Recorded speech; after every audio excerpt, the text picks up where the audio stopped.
Sa Dumangas, Iloilo, may nilalang na sumisipsip ng buhay sa gabi. Tahimik ang paligid, pero ang anino gumagalaw sa bubong. Hindi mo siya makikita, hanggang dumikit na ang dila niya sa tiyan mo. Ang dugo kanyang iniinom, ang sanggol sa sinapupunan, kanyang pagkain. Kapag narinig mo ang tik-tik, wala nang ligtas. Ito ang pagbabalik ng tik-tik, ang buntis na target. Malamig ang simoy ng hangin sa Dumangas, Iloilo ng gabing iyon. Mga kakaibang anino ang gumagalaw sa luntiang gubat na pumapaligid sa maliit na bayan. Sa gitna ng pagkakahimbing ng mga naninirahan, nag-iisang ilaw ang maninipis na sumisinag mula sa isang maliit na bahay sa Barangay Balabag. Si Jomar Delgado, 30 taong gulang, ay abala sa pag-aayos ng kanyang tripod at GoPro camera sa gilid ng ilog. Isang patagong ngiti ang namutawi sa kanyang mga labi habang inilatag ang lahat ng kanyang kagamitan. Hindi kalakihan ang kanyang YouTube channel na Hiwaga TV, ngunit may sapat na mga taga-subaybay na nagbibigay sa kanya ng kaunting dagdag na kita bukod sa kanyang pang-araw-araw na trabaho bilang tricycle driver.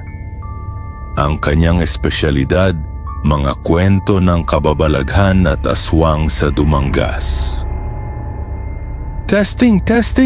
Mahinang bulong niya habang sinisiguradong malinaw ang audio ng kanyang recording. Nag-adjust siya ng ilaw mula sa kanyang portable na LED, ginagawang mas madilim ang anino ng muka para sa mas nakakatakot na epekto. Perfect. Kumunot ang noo ni Jomar nang mapansing unti-unting nagbabago ang hangin. Tumahimik ang paligid, nawala ang huni ng mga kuliglig, tumigil ang kaluskos ng mga dahon. Para bang nanlamig ang kapaligiran at mamait na mga matang nanonood sa kanya. Magandang gabi sa inyong lahat! Malakas na pagbati niya sa kamera, binabalewala ang kakaibang pakiramdam. Si Jomar na naman po ang inyong tagahuli ng kwentong kababalaghan. Ngayong gabi ibabalita ko sa inyo ang pinaka-inaabangang kwento ng ating bayan. Ang alamat ng tik-tik sa Dumangas. Huminga ng malalim si Jomar. Inilarawan ang kanyang mukha ng maliwanag na ilaw ng flashlight para sa dramang epekto. Marami na ang nakarinig ng kakaibang tunog sa mga bubong tuwing hating gabi. Tik-tik-tik. Ang tunog na nagmumula sa mga nilalang na naghuhunting ng mga sanggol na hindi pa isinisilang. Kalahating katawan lamang ang mga ito, may pakpak na tulad ng paniki at may mahabang dila na kayang umabot sa tiyan ng mga buntis na babae para sipsipin ang dugo ng sanggol. Habang patuloy sa kanyang pagkukwento, hindi niya napansin ang isang matabang anino na unti-unting lumalapit sa kanyang likuran. Sinasabi ng matatanda na noong panahon ng mga Kastila may isang pamilya dito sa Dumangas na kinagawian ng pagdayo sa mga bahay ng mga buntis na babae tuwing hating gabi. Ang sabi, sila raw ay, "Anak, delikado ang ginagawa mo." Isang mahinang tinig ang nagsabi. Ginugulat si Jomar kaya't halos mabitawan niya ang kanyang kamera. Nagmula ang boses kay Mang Isko, ang pinakamatandang albularyo at manggagamot sa kanilang bayan. Ang kanyang muka ay kumapal na sa mga kulubot, subalit ang mga mata nito ay maliwanag pa rin at may kumikinang na karunungan. "Naku Mang Isko, nagulat naman ninyo ako." Hinihingal na sabi ni Jomar habang pinapahid ang pawis sa noo. "Hindi basta-basta kwento ang mga tik-tik," seryosong sabi ni Mang Isko, tinatapunan ng tingin ng kamera. "Hindi ito dapat ginagawang palabas. Buhay na buhay ang mga tik-tik at paparito sila para sa anak mo." Natigilan si Jomar. Paano nalaman ni Mang Isko na buntis ang kanyang asawa? Para lang naman sa content ito, Mang Isko. Paliwanag niya, pinipilit ng umiti. Wala namang masama sa pagkukwento ng matatandang alamat. Hindi alamat, anak, tunay na banta, mariing sagot ng matanda. May dugo ka ng dumanggas, may kaibahan ito. Napahinto si Jomar. Ang dugo ng dumanggas ay siyonrit isang kakaibang pahayag, isang bagay na hindi pa niya naririnig kahit sa mga matatanda sa kanilang lugar. Ano po ang ibig sabihin ninyo? Tanong niya. Ngunit nag-atubili si Mang Isko, tumingin sa paligid na parang may hinahanap. Hindi dito, hindi ngayon. Umuwi ka na sa asawa mo, lagyan mo ng bawang, asin at buntot pagi ang bawat sulok ng inyong bahay. Bago pa nakasagot si Jomar, mabilis na tumakbo palayo ang matanda. Naiwan siyang mag-isa sa gitna ng madilim na paligid ng ilog. Kinabukasan, habang nagmamaneho ng kanyang tricycle, hindi maiwasang mag-isip ni Jomar tungkol sa mga sinabi ni Mang Isko. May dugo raw siya ng dumanggas. Ano ang kahulugan nito? Nang makauwi siya ng hapon, nadatnan niya ang kanyang asawang si Leah na tahimik na nagpapahinga sa kanilang maliit na sala. 7 buwan na ang kanyang pagbubuntis at ayon sa mga matatanda, nasa pinakadelikadong panahon ito. Malinis ang dugo ni Leah, sabi ng mga kapitbahay. Ito raw ang dahilan kung bakit target siya ng mga masasamang nilalang tulad ng Tik-Tik. Kumusta ang araw mo? Malambing na tanong ni Leah, nakangiti habang hinihimas ang kanyang lumalaking tiyan. Medyo kakaiba, sagot ni Jomar, humalik sa noon ang kanyang asawa. May nakakatakot bang nangyari habang wala ako? Wala naman, sagot ni Leah. Pero kanina, habang naglilinis ako sa kusina, bigla akong nahilo. Parang may nakatingin sa akin mula sa labas ng bintana. Kumunot ang noo ni Jomar. Matatagpuan ang kanilang bahay sa Barangay Supang, isang lugar na malayo sa mga kapitbahay. Sinong titingin sa kanilang bintana? Baka imahinasyon lang, pangungumbinsin niya. Bagamat hindi rin siya kumbinsido. Magpahinga ka na, maaga pa tayo bukas. Nang gabing yon, habang mahimbing na natutulog si Leah, nagising si Jomar sa isang kakaibang tunog. Nanggagaling ito sa kanilang bubong, isang mahinang katok na para bang may gumagapang doon. Tik-tik-tik. Jomar, naririnig mo ba yon? Bulong ni Leah, biglang nagising at nanginginig ang boses. Kalikutan lang ng bubong yan dahil sa hangin, paliwanag ni Jomar, bagaman ramdam niya ang panlalamig ng kanyang mga kamay. Kaagad niyang naalala ang babala ni Mang Isko. Dahan-dahan siyang bumangon at kinuha ang bawang, asin at buntot pagi na kanina pa niya inihanda. Inilagay niya ang mga ito sa bawat sulok ng kanilang silid habang patuloy na naririnig ang mahinang tunog mula sa bubong. Tik-tik-tik. Kinaumagahan, isang balita ang kumalat sa buong Dumangas. May isang buntis na babae ang naglaho sa kalapit na barangay Caloocan. Si Elena Cruz, 7 buwan ding buntis katulad ni Leah, ay nawala mula sa kanilang bahay ng nakaraang gabi. Walang iniwan na bakas maliban sa ilang patak ng dugo sa kanyang kama at sa bintana na bukas na bukas. Nakakakaba naman yan, sabi ni Leah habang nagpapahinga sa sofa. Sabi nila Tik-Tik daw ang kumuha kay Elena. Huwag kang maniwala sa mga haka-haka, sagot ni Jomar, bagaman hindi niya maiwasang kabahan. Baka naman umalis lang siya nang hindi nagpapaalam. Ngunit sa sumunod na araw, isa na namang balita ang nagpalakas sa takot ng mga tao. Si Mang Teodoro, isang magsasaka sa barangay Caloocan, ay nagulat nang matagpuan niyang patay ang kanyang 5 alagang baboy. Wala na ang kanilang lamang loob, lalo na ang mga atay at puso. Jomar, natatakot ako, pag-amin ni Leah habang humihinga ng mabilis. Dumudugo ang kanyang ilong ng walang dahilan. may kung anong nangyayari sa akin. Kaagad na tinawagan ni Jomar ang kanilang lokal na midwife, si Aling Sonia. Nang dumating ito, napailing lamang ito nang makita ang kalagayan ni Leah. Sinasagpang na ng tik-tik ang sanggol sa loob, sabi nito habang sinusukat ang tiyan ni Leah. Kailangan mong protektahan ang iyong pamilya, Jomar. Paano? Tanong niya, desperado na. Sundin mo ang mga sinaunang paraan, sagot ni Aling Sonia. Maglagay ka ng bawang, asin at buntot pagi sa bawat sulok ng inyong bahay at higit sa lahat hanapin mo si Mang Isko. Siya lang ang nakakaalam kung paano mapigilan ang mga tik-tik.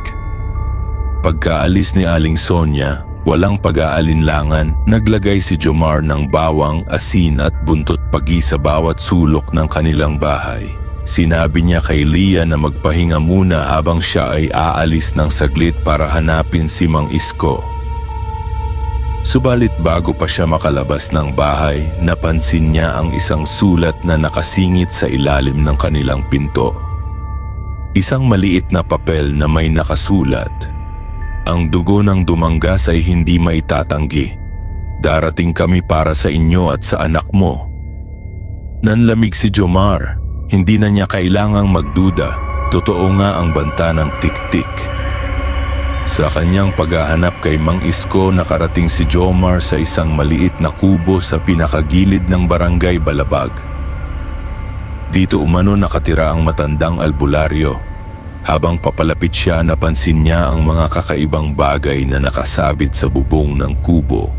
Mga bunton ng bawang, asin, at iba't ibang uri ng mga halaman na hindi niya nakilala. Mang Isko, tawag niya, humihinto sa harap ng bahay. Walang sumagot, ngunit nang 3 beses niyang tawagin ang pangalan ng matanda, dahan-dahang bumukas ang pinto ng kubo. "Sinabi ko na sa'yo na delikado, hindi ba?" Tanong ni Mang Isko, lumabas na may hawak na inuming mainit. "Pumasok ka."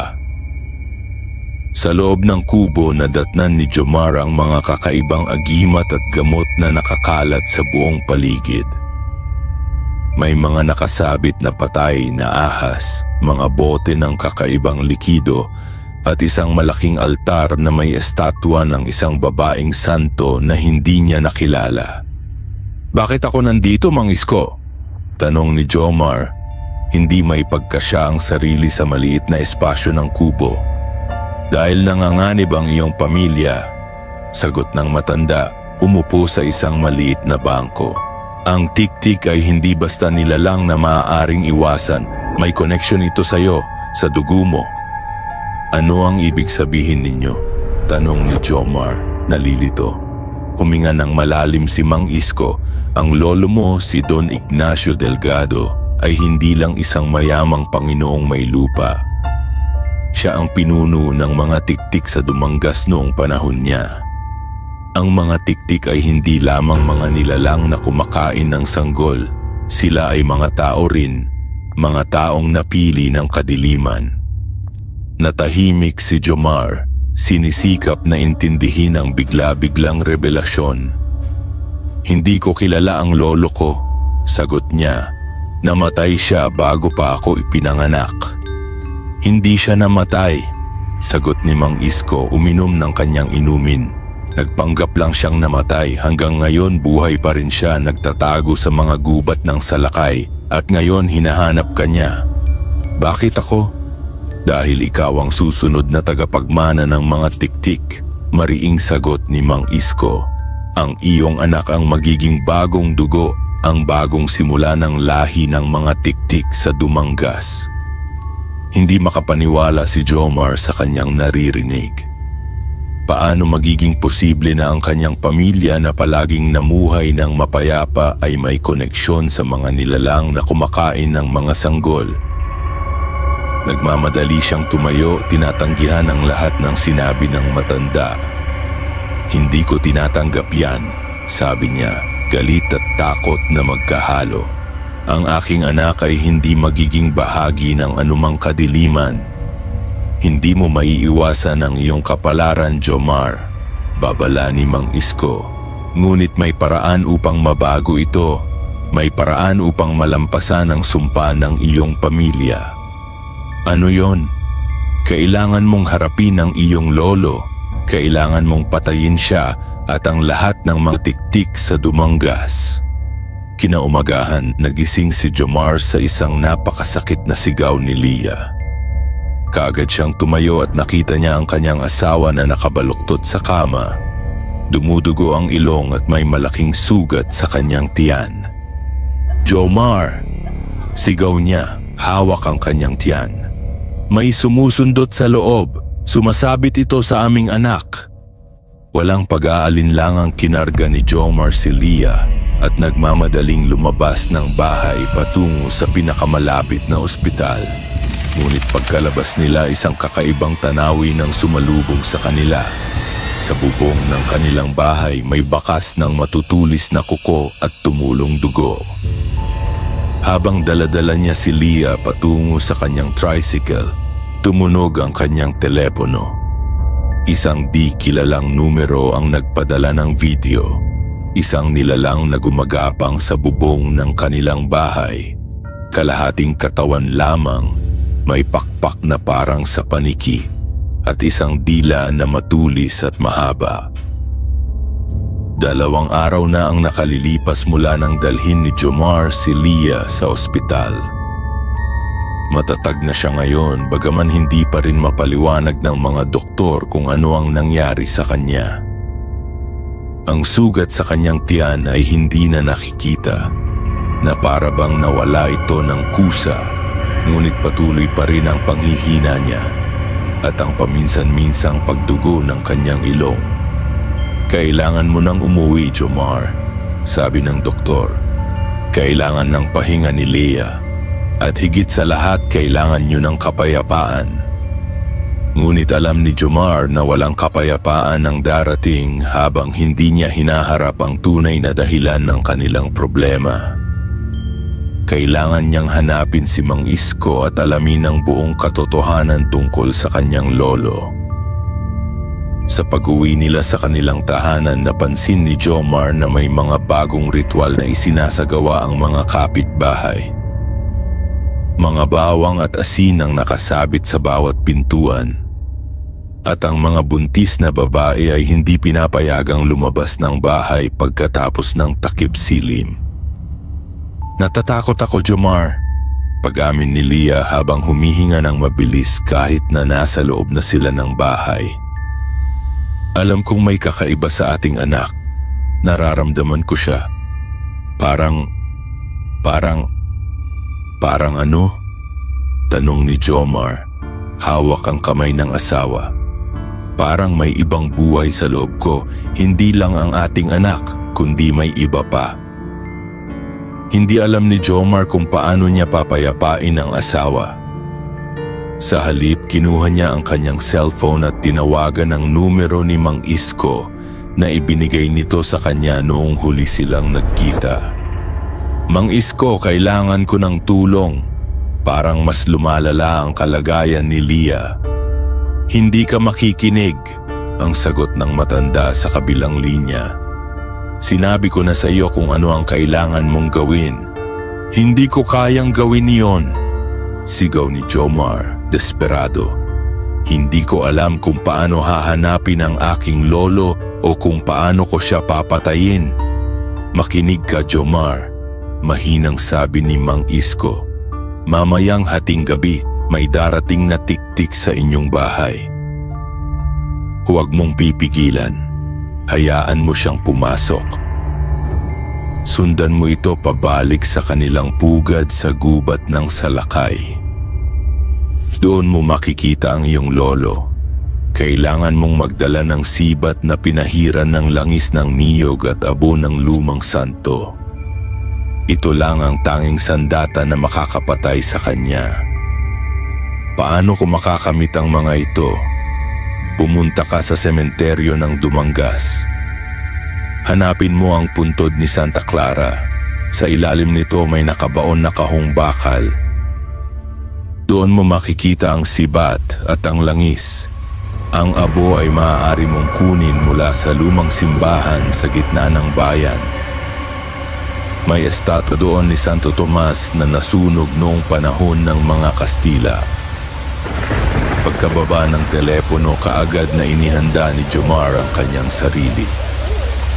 Sinabi niya kay Leah na may kailangan siyang asikasuhin at bagaman ayaw siyang payagang umalis nito, napapayag niya ito sa huli. "Mag-ingat ka," sabi ni Leah, humalik sa kanyang pisngi. "Pakiramdam ko, ito na ang huling gabi nating magkasama." "Huwag mong sabihin yan," sagot ni Jomar, yakap ng maigpit ang asawa. "Babalik ako at magiging maayos tayong lahat." Pagdating sa sementeryo, madaling nahanap ni Jomar ang puntod ni Santa Clara. Luma na ito, halos kalahati ng mga inskripsyon ay hindi na mabasa. Ngunit sa kanyang pagkagulat, nakita niya na may nagbabantay dito. Isang matandang lalaki na nakaupo sa harap ng puntod. "Sino ka?" tanong ni Jomar, dahan-dahang lumapit. "Isang kaibigan," sagot ng matanda, hindi tumitingin sa kanya. "Naghihintay ako sa iyo, Jomar Delgado." "Paano mo nalaman ang pangalan ko?" "Alam ko ang lahat tungkol sa iyo," sagot ng matanda, ngumiti. "Ako si Rufino, kaibigan ni Don Ignacio, ang iyong lolo." "Nasaan ang sibat?" tanong ni Jomar, direktang tumutungo sa dahilan ng kanyang pagpunta. "Heto," sagot ni Rufino. Inilabas ang isang lumang sibat mula sa kanyang likuran. "Pero bago ko ito ibigay sa iyo, may kailangan kang malaman." "Ano yon?" "Ang iyong lolo, si Don Ignacio, ay hindi masama. Siya ay biktima lamang katulad mo. Ang tunay na kalaban mo ay si Lola Merced, ang lumang hilot ng Dumangas. Siya ang nagbigay ng sumpa sa inyong pamilya. Siya ang tunay na pinuno ng mga tiktik." "Sino si Lola Merced?" tanong ni Jomar, nalilito. "Siya ang dating asawa ng iyong lolo. Nang matuklasan niyang may ibang babae ang iyong lolo, isinumpa niya ang buong pamilya Delgado. Sinabi niyang ang lahat ng lalaking ipapanganak sa inyong angkan ay magiging tiktik at ang mga anak nila ay magiging pagkain ng mga nilalang. At si Leah, ang aming anak, ang inyong anak ang magiging pinakamalakas sa lahat ng tiktik," sagot ni Rufino. "Siya ang tagapagmana ng kapangyarihan ni Lola Merced, kaya hinahanap ka nila." Nang makuha ni Jomar ang sibat at ang langis ng niyog, nagpunta siya sa lumang simbahan para sa abo. Sa kanyang pag-uwi, nadatnan niya si Leah na payapang natutulog. Umupo siya sa tabi nito, hinihimas ang malambot nitong buhok. "Ipaglalaban kita," bulong niya. "Ipaglalaban ko ang ating pamilya." Nang sumapit ang hating gabi, nakarinig muli si Jomar ng kakaibang tunog mula sa bubong. "Tik, tik, tik!" Dahan-dahan siyang tumayo, kinuha ang sibat at nagtago sa likod ng pinto. Ilang sandali pa, nakarinig siya ng kaluskos sa bintana. May isang maitim na anino na pumasok sa kanilang silid. Isang nilalang na kalahating katawan lamang, may pakpak at may mahabang dila. Hindi gumalaw si Jomar. Hinayaan niya ang nilalang na lumapit kay Leah, na patuloy na natutulog. Nang makalapit na ito, bigla itong yumuko at inilabas ang mahabang dila nito papunta sa tiyan ni Leah. Iyon ang pagkakataon ni Jomar. Tumakbo siya at sinaksak ng sibat ang nilalang. Ngunit sa halip na mamatay, bigla itong nagbago ng anyo. Naging isang matandang babae na nakangiti sa kanya. "Huli ka na, Jomar," sabi nito. Tumawa ng malakas. "Hindi mo mapipigilan ang iyong kapalaran." Bago pa nakasagot si Jomar, may isang malakas na puwersa na tumulak sa kanya palayo at biglang nawala ang matandang babae sa kanilang silid. Nang tumingin siya kay Leah, nakita niyang gising na ito at nanginginig sa takot. Anong nangyari? Tanong nito. Kailangan kong umalis. Sagot ni Jomar. Kinukuha ang sibat. Kailangan kong tapusin ito ngayong gabi. Sa gitna ng dilim, tumakbo si Jomar patungo sa gubat ng salakay. Sunod-sunod sa kanyang isipan ang mga babala ni Mang Isko at ang mga pahayag ni Rufino. Kailangan niyang harapin ang tunay na kalaban, si Lola Merced, ang dating hilot na naging pinuno ng mga tiktik. Habang papalapit siya sa gubat, napansin niya ang isang mahinang liwanag mula sa pinakamalalim na bahagi nito. Sinundan niya ito, hawak ng mahigpit ang sibat na pinahiran ng langis ng niyog at abo ng lumang santo. Sa gitna ng gubat, nadatnan niya ang isang lumang bahay na halos bumabagsak na sa tanda. Mula sa loob may naririnig siyang mga tinig, mga kaluskos at bulong-bulungan. Dahan-dahan siyang lumapit, sinisikap na huwag gumawa ng ingay. Nang makalapit na siya sa bintana, nakita niya ang isang kakaibang ritual. May 20 hanggang 30 tao ang nakapalibot sa isang altar. Sa gitna nito ay isang babaeng nakahiga. Si Elena Cruz ang babaeng nawawala mula sa barangay Caloocan. Buhay pa siya ngunit halatang mahina na at ang kanyang tiyan ay may kakaibang marka. Sa harap ng altar nakatayo si Mang Isko, ngunit may kakaiba sa kanya. Ang kanyang mga mata ay pulang-pula at ang kanyang mga kamay ay may mahahaba at matalim na kuko. Mga kapatid, sigaw ni Mang Isko, malapit na nating makamit ang ating hangarin. Ang bagong tagapagmana ng mga tiktik ay malapit ng isilang at ang kanyang ama ay malapit ng dumating. Napailing si Jomar. Si Mang Isko na siyang nagbigay sa kanya ng babala laban sa mga tiktik ay isa rin pala sa kanila. Isa itong patibong, isang paraan upang mapalapit siya sa kanilang pugad. "Pumasok ka, Jomar!" Isang matandang tinig ang tumawag sa kanya. "Hinihintay ka namin." Lumingon si Jomar at nakita niya ang isang matandang babae na nakatayo sa tabi ng pinto. Matangkad ito, payat at may mahahabang buhok na puti. Ang kanyang mga mata ay kulay dilaw at ang kanyang mga kamay ay may matalim na kuko. "Lola Merced," bulong ni Jomar. Kilala agad ang matanda. "Tama," ngiti nito. "Pumasok ka at makita mo ang iyong tunay na pamilya." Walang choice. Pumasok si Jomar sa bahay. Sa loob lahat ng tao ay nakatingin sa kanya. Mga matandang lalaki at babae, ilang mga bata, at sa gitna nila isang matandang lalaki na nakaupo sa isang trono na gawa sa kahoy. "Lolo?" tanong ni Jomar, lumapit sa matanda. "Jomar," ngiti ng matanda. Tumayo at niyakap siya. "Matagal na kitang hinihintay." Bakit? Bakit mo ito ginagawa?" tanong ni Jomar, pinipilit na huwag magpakita ng takot. "Hindi ako ang may kagagawan nito," sagot ng matanda tumingin kay Lola Merced. "Siya ang nagdala ng sumpa sa ating pamilya. Siya ang dahilan kung bakit tayo naging ganito. At hindi ko pinagsisisihan," sagot ni Lola Merced, lumapit sa kanila. "Nilagyan ko ng sumpa ang iyong lolo at ang lahat ng kanyang mga anak at apo. Ang mga lalaki sa inyong angkan ay magiging tiktik at ang kanilang mga anak ay magiging pagkain ng mga nilalang." "Pero bakit? Ano ang ginawa niya sa'yo?" tanong ni Jomar. Galit na lumalakas sa kanyang dibdib. "Ipinagpalit niya ako sa isa pang babae," mariing sagot ni Lola Merced. Ang kanyang mga mata ay nagningning sa galit.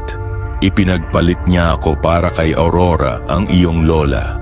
Kaya isinumpa ko siya at ang lahat ng magiging lalaki sa kanyang angkan. At ang akin namang kasalanan ay sumunod lamang ako sa iyo?"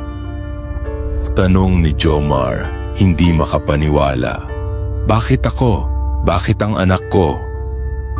"Dahil ikaw ang pinakamalakas," sagot ni Lola Merced, lumapit at hinawakan ang kanyang muka. "Sa lahat ng lalaking delgado, ikaw ang may pinakamakapangyarihang dugo. At ang anak mo lalo na't nagmula kay Leah, ay magiging pinakamalakas sa lahat ng tiktik na nabuhay. Hindi ko tatanggapin ang kapalaran na ito, mariing sagot ni Jomar. Hindi ko hahayaang maging nilalang ng kadiliman ng aking anak. Hindi mo mapipigilan, ngiti ni Lola Merced. Nagsimula na ang pagbabago. Si Leah ay unti-unti nang nauubos ng dugo at ang iyong anak ay unti-unti nang nagiging isa sa amin. Biglang may 3 nilalang ang sumugod kay Jomar. Kalahating katawan lamang, lumilipad sa hangin, may mahabang dila na nakalawit. Mabilis siyang kumilos ginamit ang sibat na pinahiran ng langis ng niyog at abo ng lumang santo. Sinaksak niya ang unang nilalang sa dibdib at sa kanyang pagkagulat umusok ito at naglaho sa hangin. "Ibigay mo ang anak mo o kayo ang mamamatay," sigaw ng isa sa mga tiktik. "Hindi ko siya ibibigay kanino man," sagot ni Jomar, patuloy na nakikipaglaban. Mabilis at mahusay ang kanyang mga galaw. Patuloy niyang sinaksak ang mga nilalang na lumalaban sa kanya. Ngunit hindi niya napansin na habang abala siya sa pakikipaglaban, umalis na si Lola Merced sa bahay, papunta sa kanilang tirahan sa Barangay Supang. Sa kabila ng kanyang mabilis na pagkilos, nabali ang sibat sa kanyang mga kamay nang tamaan niya ang isang malaking tiktik. Walang sandata, nakipagbuno siya sa mga nilalang, pinipilit na makalaya mula sa pugad ng mga tiktik. "Jomar, huwag kang lumaban," sabi ng kanyang lolo. Tinangka siyang hawakan. "Hahayaan kitang umalis kung tatanggapin mo ang iyong kapalaran. Maging isa ka sa amin at hindi namin sasaktan ang iyong asawa." "Hindi," mariing sagot ni Jomar. "Hindi ako magiging katulad ninyo." Sa gitna ng kaguluhan, nakakita si Jomar ng isang lampara na nakabitin sa kisame. Hinablot niya ito at ibinagsak sa sahig. Kaagad na kumalat ang apoy at ang lumang bahay ay mabilis na nasusunog. "Jomar!" sigaw ng kanyang lolo na ipit sa apoy. "Tulungan mo ako!" Sandaling nagatubili si Jomar pero naalala niya ang lahat ng nangyari. Ang pagkawala ni Elena Cruz, ang mga patay na hayop, ang paghihirap ni Leah. Tinalikuran niya ang kanyang lolo at ang iba pang mga tiktik at tumakbo palabas ng bahay na ngayon ay napapalibutan na ng apoy. Isa-isang nasunog ang mga kalahating katawan, sumisigaw habang nauupo sa apoy. Subalit alam ni Jomar na hindi niya napatay ang pinakamahalaga, si Lola Merced, na ngayon ay nasa daan patungo sa kanyang asawa. Habang nagmamadali siyang bumalik sa kanilang bahay, nakita ni Jomar ang isang kakaibang pagtakbo ng mga ulap sa kalangitan. Mabilis itong gumagalaw, parang binubuo ng isang malaking bagyo. Isang masamang pangitain ito. Nang makarating siya sa kanilang bakuran, napatigil siya sa kanyang nakita. Ang kanilang bahay ay pinaliligiran ng mga itim na insekto. Maliliit na mga tiktik na lumilipad sa paligid na parang nagbabantay. "Leah!" sigaw ni Jomar. Tumakbo papasok ng bahay. Ngunit huli na. Sa pagpasok niya sa kanilang silid, nakita niya si Leah. Nakahiga sa kama, nanginginig, at si Lola Merced ay nakatayo sa tabi niya, hinihimas ang kanyang tiyan. "Huli ka na, Jomar," ngiti ni Lola Merced tumingin sa kanya. "Ang proseso ay nagsimula na. Ang iyong anak ay magiging isa sa amin." "Lumayo ka sa kanya," sigaw ni Jomar, naghahanap ng anumang bagay na maaaring gamitin bilang sandata. Ngunit bago pa siya makagalaw, lumabas ang kalahating katawan ni Lola Merced mula sa kanyang kabuuan. May pakpak na tulad ng paniki at mahabang dila na nakalawit. Lumipad ito patungo kay Jomar at sinugod siya. Nagtago si Jomar sa likod ng pinto, pinulot ang isang vase at ibinato ito sa lumalabas na nilalang. Tumama ito sa ulo ni Lola Merced, ngunit hindi ito naging sapat para itigil siya.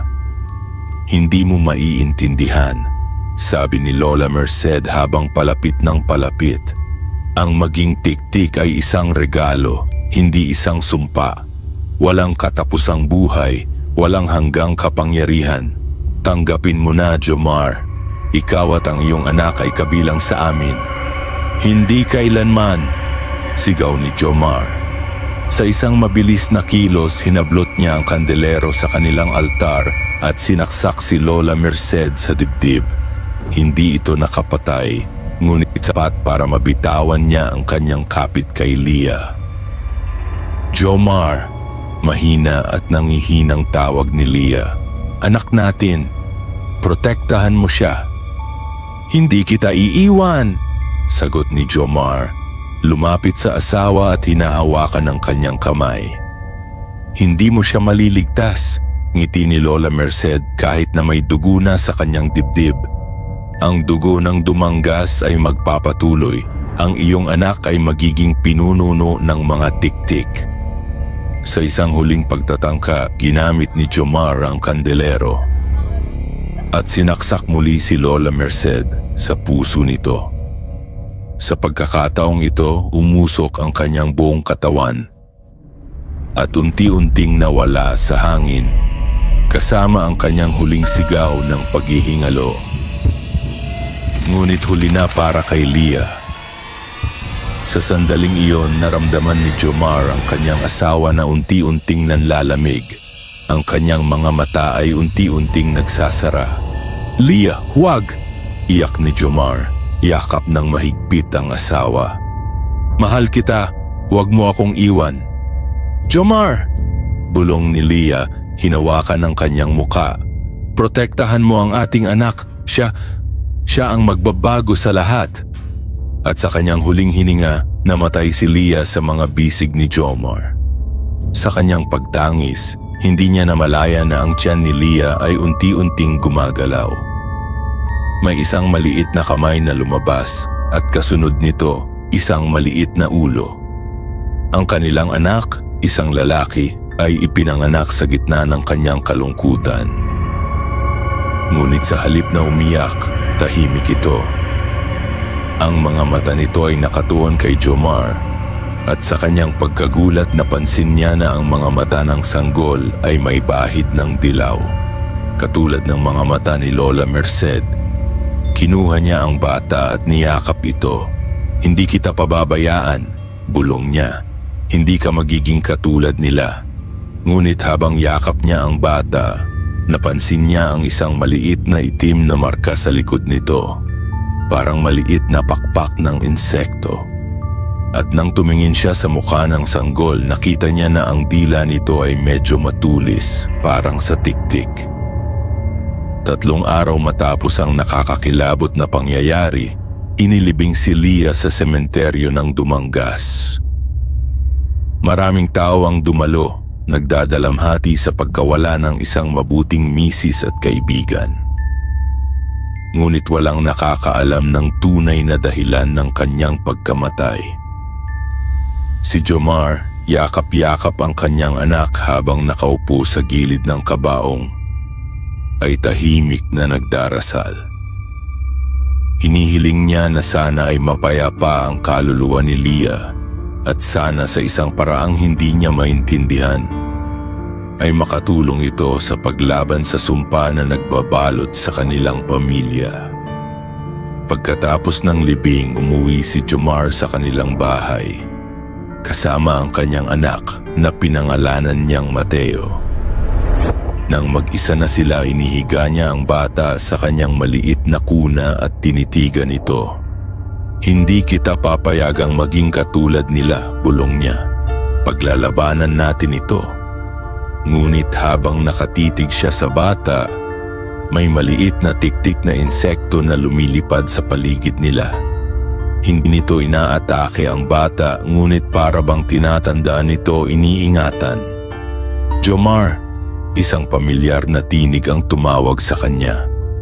Lumingon siya at nakakita ng isang anino sa sulok ng silid. Kinuha niya ang kandelero, handa ipangtanggol ang kanya. Sino ka?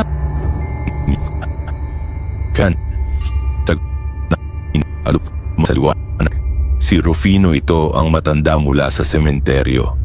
"Anong ginagawa mo dito?" tanong ni Jomar, takot at galit na magkahalo. "Nandito ako para tulungan ka," sagot ni Rufino. "May paraan pa para mabago ang kapalaran ng iyong anak." "Ano yon?" tanong ni Jomar, desperado na. Ang dugo ng Dumangas ay hindi maitatanggi, ngunit maaari itong mabago. Ang sumpa ay maaaring maging biyaya. Kailangang lumaki si Mateo na may pag-ibig, hindi galit. Kailangang malaman niya ang kanyang pinagmulan, ngunit hindi ito dapat maging dahilan ng kanyang pagkasira. Paano ko gagawin yun? Paano ko siya protektahan mula sa kanyang sariling kalikasan? "Turuan mo siya," sagot ni Rufino. "Turuan mo siyang gumamit ng kanyang kapangyarihan para sa kabutihan, hindi para sa kasamaan. Ang tik-tik ay hindi laging masama. Sila ay naging masama dahil sa galit at hinanakit ni Lola Merced. Ngunit sa pamamagitan ng pag-ibig, maaari silang maging tagapagligtas sa halip na mang-aagaw ng buhay." Habang pinag-iisipan ni Jomar ang mga salita ni Rufino, narinig niya ang isang mahinang tunog mula sa labas ng kanilang bahay. Tik-tik-tik. Ngunit sa halip na matakot, naramdaman niya ang isang kakaibang kapayapaan. Napatingin siya kay Mateo na ngayon ay natutulog ng payapa sa kanyang kuna. Napansin niya na ang maliit na pakpak sa likod ng bata ay hindi nangangahulugang masama ito. Ito ay maaaring maging simbolo ng kanyang kakayahang protektahan ng mga mahihina at walang kalaban-laban. "Ang dugo ng Dumangas ay magpapatuloy," sabi ni Rufino, "ngunit sa pamamaraan na pipiliin mo at ni Mateo." At sa unang pagkakataon mula nang mamatay si Lia, naramdaman ni Jomar ang isang kislap ng pag-asa. Hindi pa tapos ang kanilang kwento. Sa katunayan, ito ay nagsisimula pa lamang. Sa labas ng kanilang bahay, ang maliit na tik-tik na insekto ay patuloy na umikot, nagbabantay sa bago nilang simula. At sa langit, ang buwan ay nagningning ng maliwanag, saksi sa pagpapatuloy ng dugo ng Dumangas. Hindi bilang sumpa, kundi bilang biyaya. Ngunit habang nakatitig si Jomar sa kanyang anak, hindi niya napansin ang isang maliit na detalye. Ang dila ni Mateo habang natutulog ay kumikislap sa liwanag ng buwan. Humaba, matulis parang sa tiktik. Ang dugo ng Dumangas ay tunay ngang magpapatuloy at ang tanging katanungan ay kung aling landas ang kanyang pipiliin. Wakas.